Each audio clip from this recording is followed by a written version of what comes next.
There are absolutely films that you and I know and love and that probably made a difference in our lives that were premiered here, that found an audience here, found a distributor here, and went into the mainstream. When I was at the labs, I was like, man, this is incredible. These incredible writers that from all different types of backgrounds are all here supporting each other. It was the NEA that allowed us to get launched. From the time we first started this, the increase in applications has gone to 12,000. It gives these wonderful, insanely awesome movies a community to come to. I came up here as a guy working in a convenience store, and I left and I had a career in film. This is where everyone looks to for the best in independent film in the world.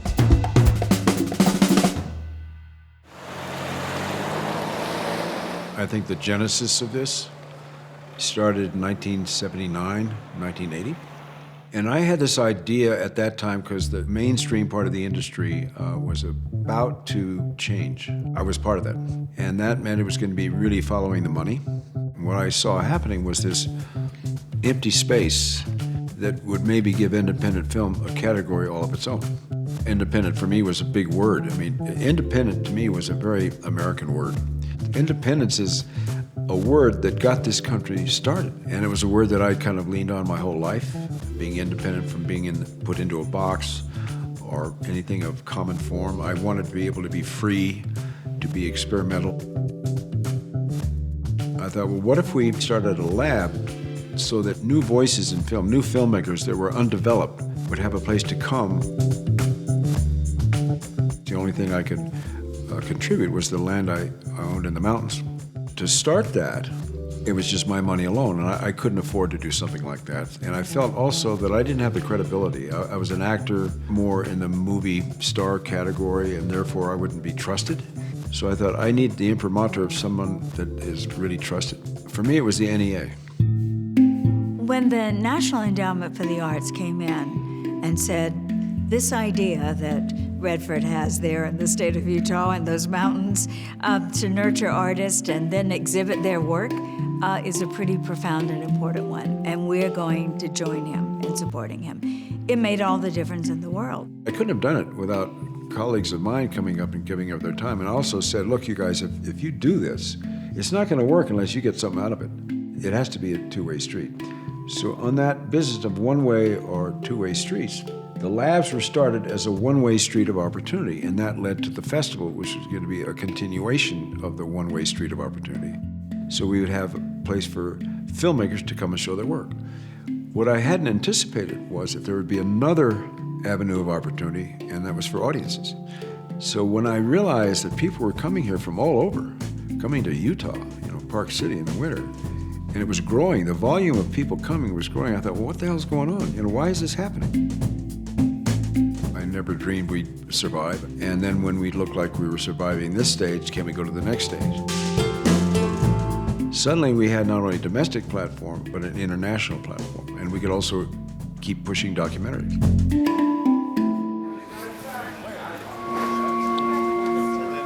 The Sundance Film Festival happens once a year, right in the middle of winter, in the snow, in Park City, and here at the Sundance Resort.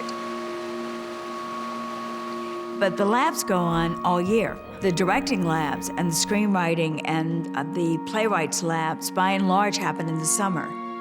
But now, because we're doing so many labs and trying to carry this process through, there's a lab going on at this resort or somewhere in the world every month of every year.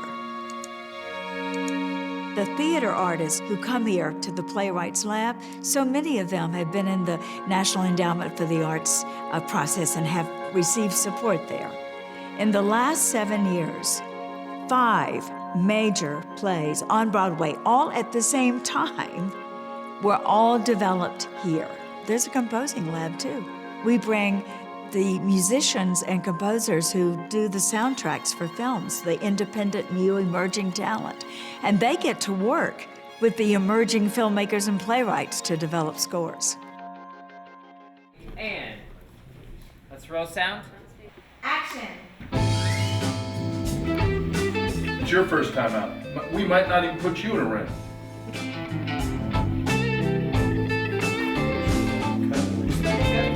I always say at the lab, day one, you're like in shock when you get feedback. Day two, you're in tears when you realize the task ahead of you.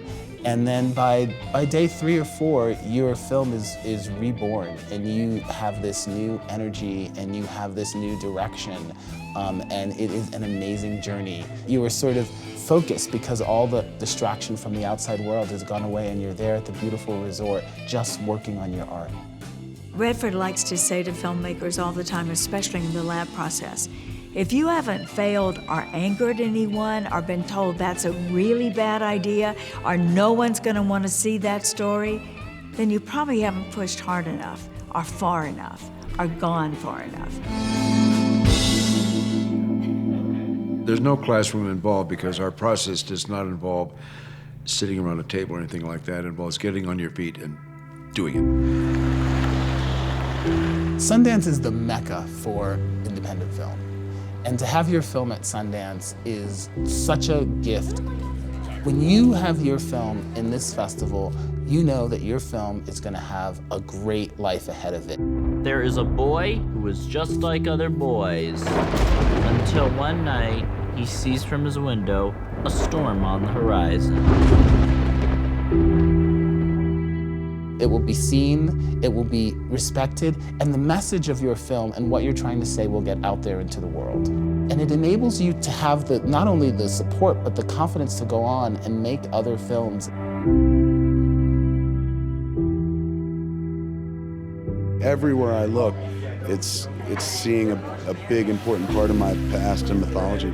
So yeah, being here is insanely special. I've been crying all week, man. Like middle-aged stoner, just like, oh, it's so beautiful. I think the legacy from the Sundance Film Festival is to continue to invite new voices to the table. To create opportunity for new landscapes to be articulated.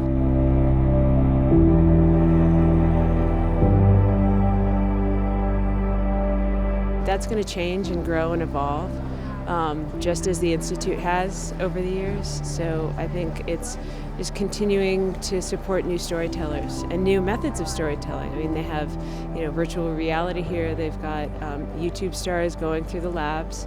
This is not an organization that's kind of sitting on its accomplishments. They're striving, and I think that's the real legacy. Well, obviously, I'm not only supportive, but adamantly supportive of the NEA because the NEA fits so nicely with what we're trying to do. And also, we're here because of the NEA. So I'm pretty loyal to that idea, and so therefore I'm loyal to the idea that the NEA not only survive, but grow.